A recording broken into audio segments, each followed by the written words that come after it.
বিশ্বাস করেন, ওয়াল্লাহি আল্লাহর কসম করে বলছি, বিশ্বাস করেন, আপনার ইন্তেকালের পরে 40 দিন সময় লাগবে না এদের আপনাকে ভুলে যেতে।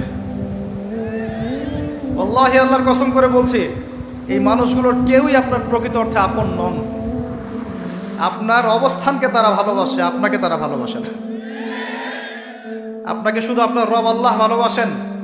আপনি তার উপর তাওয়াক্কুল করে হারাম ছেড়ে দেন, আপনাকে আল্লাহ পাক বেহিসাব রিজিক দেবে ইনশাআল্লাহ, ইনশাআল্লাহ তাআলা।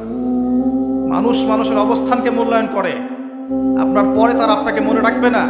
আপনি আমি যদি আজকে পৃথিবীতে নাও থাকতাম, আজকে যদি আমরা পৃথিবীতে নাও থাকতাম, পৃথিবীর ঘূর্ণন কমে যেত না।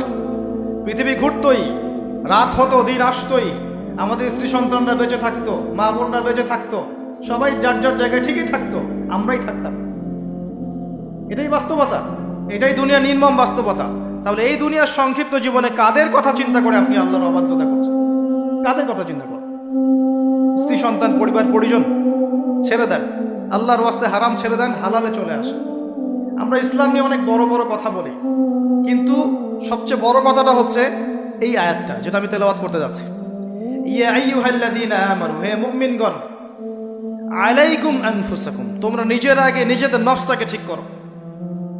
নিজেরা ভালো হও, পরের দিকে আঙ্গুল পরে উঠাও। নিজেরা ঠিক হও, নিজে আগে জ্ঞান অর্জন করি, নিজে আগে আমল করি, নিজে আগে হালাল খাই, নিজে পরিবার ঠিক করি, নিজে আমি দ্বীন ইসলামের জন্য ক্ষুদ্র পরিসরে কিছু করার চেষ্টা করি, অন্যের ভুলের দিকে আঙ্গুল পরে উঠাই। দেখবেন ইনশাআল্লাহ প্রত্যেকে যদি নিজের ফিকির করি, আস্তে আস্তে সমাজ ঠিক হয়ে যাবে ইনশাআল্লাহ। নিজে ঠিক না হলে কিচ্ছু ঠিক হবে না। আর নিজে ঠিক না হয়ে মানুষকে ঠিক করতে যাওয়া ঠিক নয়। একটা বাতি যখন জ্বলবে, একটা বাতি থেকে আরো অনেক বাতি জ্বলবে ইনশাআল্লাহ। আল্লাহ পাক আমাদের সবাইকে হালাল রিজিক অন্বেষণ করার তৌফিক এনায়েত করুন, আমিন। যাদের হালাল রিজিকের সমস্যা আছে, আল্লাহ পাক যেন বেহিসাব রিজিকের ব্যবস্থা করে দেন, আমিন। আপনার আমার সম্পদ সুদের মধ্য দিয়ে লুটে নেওয়া হয়েছে, সম্পদ পেপার মানির মধ্য দিয়েও সাক করা হয়েছে। পৃথিবীর একটা অংশ দিন দিন ধনী হয়েছে, আর একটা অংশ ডে বাই ডে প্রপার্টি ডিস্ট্রিবিউশনের মতো চলে গেছে। এগুলো বুঝতে আরো সময় লাগবে, আরো দিন যেতে দেন, 5 বছর 10 বছর যাক, আপনারা নিজেরাই বুঝতে পারবেন ইনশাআল্লাহ। বিষয়টা হচ্ছে যে এগুলো ভবিষ্যৎবাণী নয়, এগুলো বর্তমান।